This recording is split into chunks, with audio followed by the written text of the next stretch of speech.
You know, people basically want to know, is it structurally sound? Is it leaking?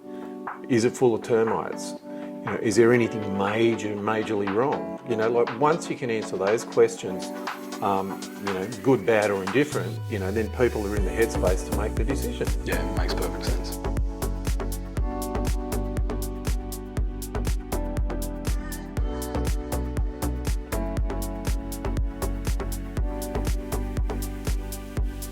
Hello everyone, we're at stage number 1 in the real estate life cycle, being buying.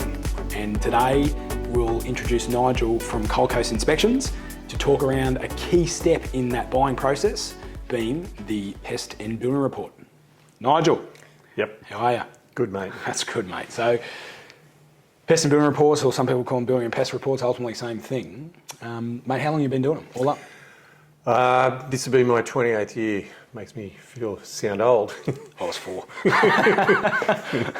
So, mate, 28 years, you've obviously seen a lot.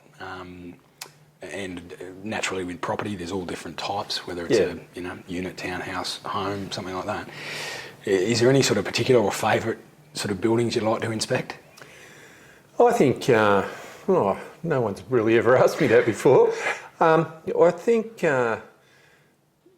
a lot of buildings have got their own special features. You know, you do get an opportunity to see some pretty fantastic houses, units. You also get opportunity on the flip side to see some houses you just really scratch your head and think, why am I here? They're my favourite. I love those ones. Plenty local. So, mate, Building Pest Report, obviously, you know, you can talk around that as a whole, or you can, someone could engage you to just do a building report, and vice versa, could just do a pest report. What's your best bit of advice for any buyers out there looking to purchase something at the moment? What's your best advice on the reporting style? Should people get both? Should they just get one? Is there any right answer there? There is no right answer, because you know, the most common thing that people get is they get both a building and a pest inspection. Sure. Some people may just get a pest inspection if they have the idea that they just want to make sure that there's free of termites, because they propose to really just gut the place and do a full-on renovation, so it really doesn't matter what's going on with the building.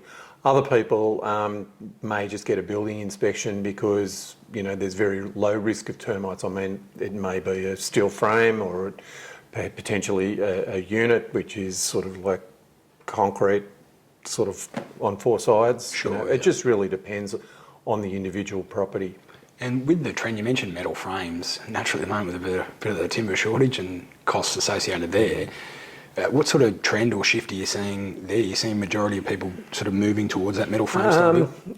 It's a 50-50 sort of bet. Like you said, there's, you know, quite a significant shortage of building materials at the moment for obvious reasons. You know, I guess with some of the project home companies, you know, they're dealing in volume, so there's probably some cost-saving benefits for them to use steel. I think it's just, it doesn't really matter. The end result is pretty much the same. Yeah, 100%. You're still getting the end product, as you say. So, mate, from a buyer's perspective, a lot of, especially in the area, as you know, a lot of new builds, a lot of development, things like that. I've personally seen plenty of new builds where there's been issues straight off the bat. But a lot of people would probably think that, you know, brand new build, why would I need an inspection done? Yeah. What's your advice there? A good result from a building inspection is you come back and say everything's great. That's a good result. For everybody, really.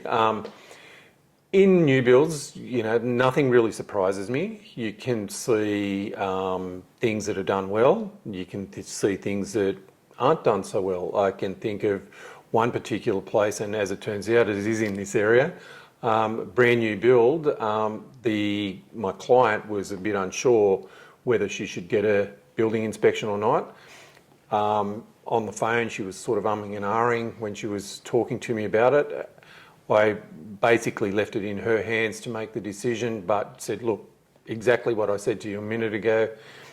If it's all good, it's all good, you know. But as it turns out, she decided to go with it, which saved her a lot of heartache, as a matter of fact, because one of the things with that particular property is I jumped up in the roof and the air conditioning guys had been in there, installed the ducted air conditioning, chopped out half of the roof trusses to fit their equipment in. Yeah.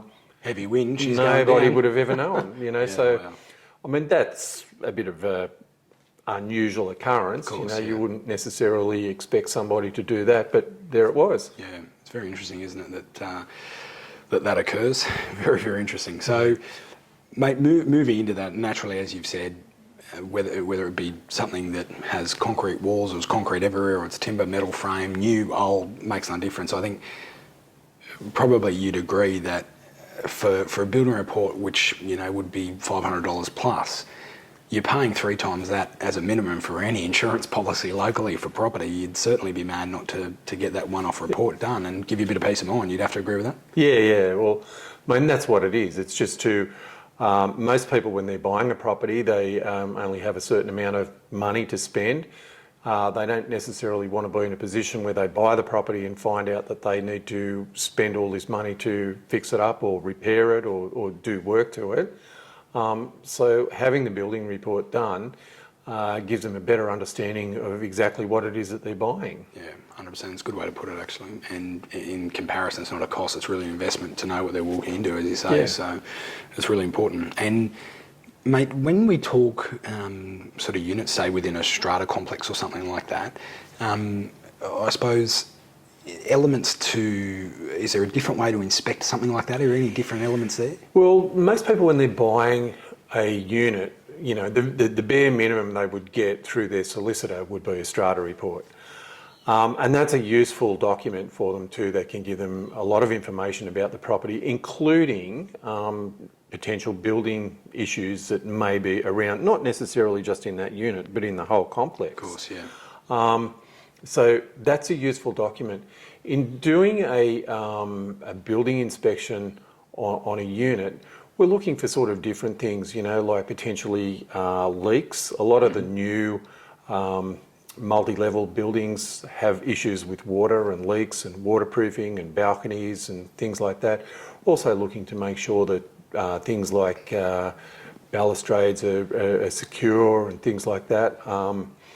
You know, they're also too looking around to see the things that may be present that may not necessarily have been picked up in the strata report. Yep. I think the jury would be probably about 50-50 on people that buy units and get inspections and those that don't.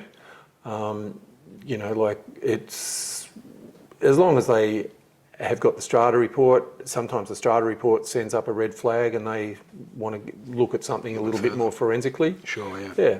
Yeah, that makes sense. And so, process for a buyer, so they've found the property, need to engage a building inspector like yourself. What's the process and general turnaround time frame? So if I rang today and said, Nigel, I've found a property at 123 Smith Street, you know, I need you to go check it out. You know, what's the process from there? Okay, most people would either usually call. They also have opportunities to sort of get onto the website and make a booking through the website. Mm-hmm. It really depends on, I suppose, workflow. It's usually making the call, probably, you know, 24, 48 hours, thereabouts, mm-hmm. To getting in touch. We get in touch with the agents, mm-hmm. organise access, yep. Get the report done, and then with our company, our turnaround's pretty quick. We'll inspect the property, and that report will be available and completed the same day, ready to go. Because obviously, when people are buying a property, they're working within some fairly tight deadlines to get it done. Yeah, of course. And so reports done, as you said, they're available same day or later that evening.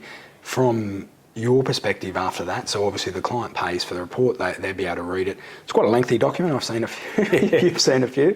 So it's quite a lengthy document and fairly overwhelming too. So naturally a lot of disclaimers in there and maybe some terms that people aren't used to.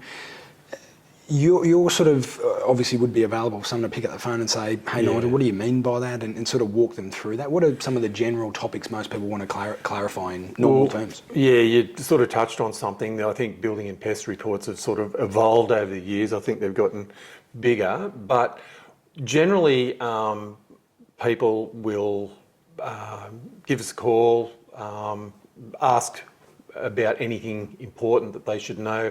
They may want something clarified or a little bit more information, or they don't understand or something like that. We always encourage our clients to have a look through the report and at that point give us a call.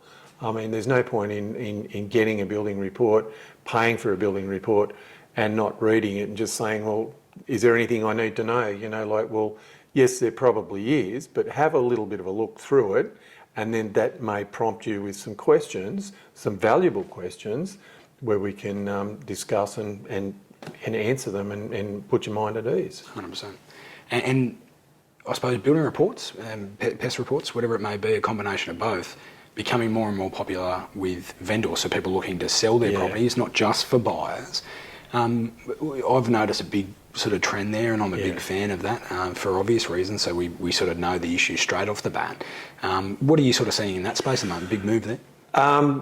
In New South Wales, it's not a legal requirement. In some states it is, but it's very common these days for once an agent lists the property to get the vendors to, or the owners to make arrangements to get a building and pest report done. Now that's very, very useful if you are the seller, because it's going to give you an independent assessment of the property. It's going to identify potential problems with the property.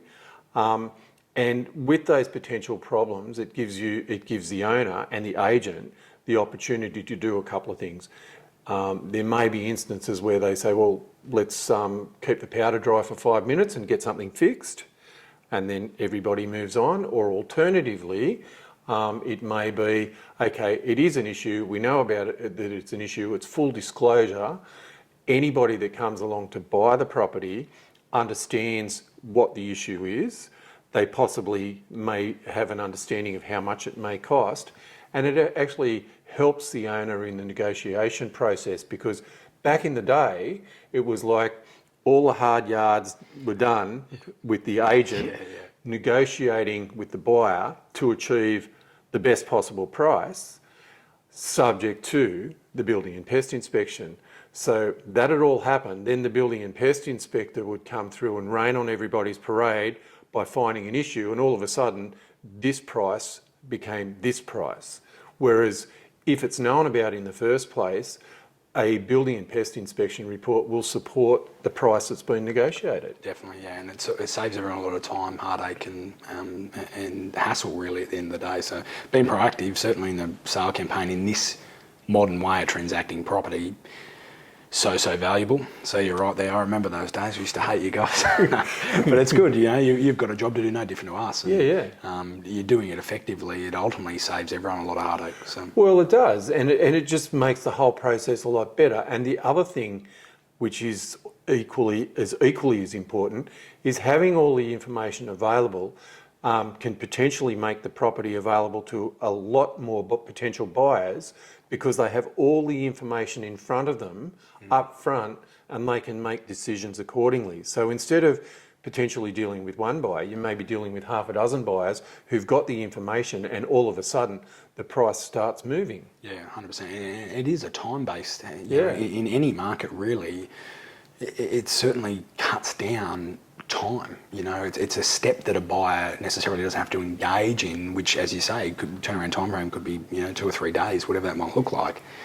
We could expedite that process by the owner really being proactive. So it makes complete sense. And not just that, it's selling property transparently. It's the modern way. But exactly. But plus, potentially the property may be a property that's going to auction. So it doesn't make any sense to have 3 or 4 parties interested in bidding at the auction to each engage inspectors, you know, 4 different inspectors to do the same job, whereas they've got the information there. And then, you know, people being people, it's up to them if they accept that information or potentially want to get a second opinion, because at the end of the day, the buyer's got to be the one that's comfortable. I mean, our job, irrespective of who arranges the inspection and who pays for it, it's got to be independent because 100%. we're putting it in writing. Yeah. And people are relying on that information to make decisions. So we've got to get it right, and we've got to be independent. And, you know, to be frank, Nigel, you don't spend 28 years being around if you're not independent, mate. Like, That's it. obviously, we could have a good relationship, and I've engaged you plenty of times. I've engaged you personally at that level, but ultimately, the reason I do that is because I know I can trust your opinion. You know, and I think that's you know, credit to yourself, but also 28 years in business, there's no easy feat too in this space. So I think you're bang on there. I think people need to take great comfort that really you're putting your name on the line at the end of the day, and that more so now than ever should mean a lot. So yeah, it is. It's important to be fair to the property. You know, we have had situations in the past, I can't lie, you know, where a vendor has said, "Oh, don't put that in the report," and you have to take the time, stop what you're doing, and explain to them, well, it has to go in the report, and this is why. Because, I mean, if you provide a glossy report where there's nothing wrong on a 50-year-old house, nobody's going to give that any weight in making a decision because they won't believe you. You know, like, it may very well be that it's a well-maintained and it is genuinely a good property. But there's always going to be something small. Yeah. But if you sugarcoat everything and say it's all going to be great, people are going to go, yeah, right. yeah, and for us, the run-of-the-mill property for us is in excess of 50 years old that we sell, and I make a joke about it. I truly love the older ones, you know, and I take great sort of comfort knowing that, you know, they're generally built of good hardwood frame. They're usually built better. Yeah, usually built better. And then, funnily enough, you speak to the buyers a couple of years down the track, and they sort of hate you in a way because they can't nail the hammers into the old hardwood. Yeah. But more so, you know, coming back to, I always say, generally when you turn 50, there's a few cracks. Your knees start to get sore. There's going to be some issues. You just have to, you know, work. You've got to get work through. At 30, I've got cracks, but you know, it's a good way to look at it is ultimately there's always going to be a problem. And I don't think I've seen a report without any issues in it, whether it's new or old. And I suppose to the degree or level that the problem is, you're walking in knowing the issue straight away with the report. It makes perfect sense. And it's the major issues that you want to know about. I mean, all inspectors should agree on the major issues. Inspectors may have a different opinion on some of the smaller things. Sure. Which in the scale of things is kind of irrelevant, really. But the major things, you know, people basically want to know, is it structurally sound? Is it leaking? Is it full of termites?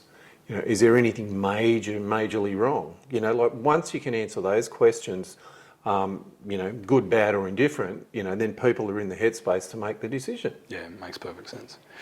Mate, anything else we should know about building pest inspections? Ooh. Just get one done. Yeah, it is. It really is.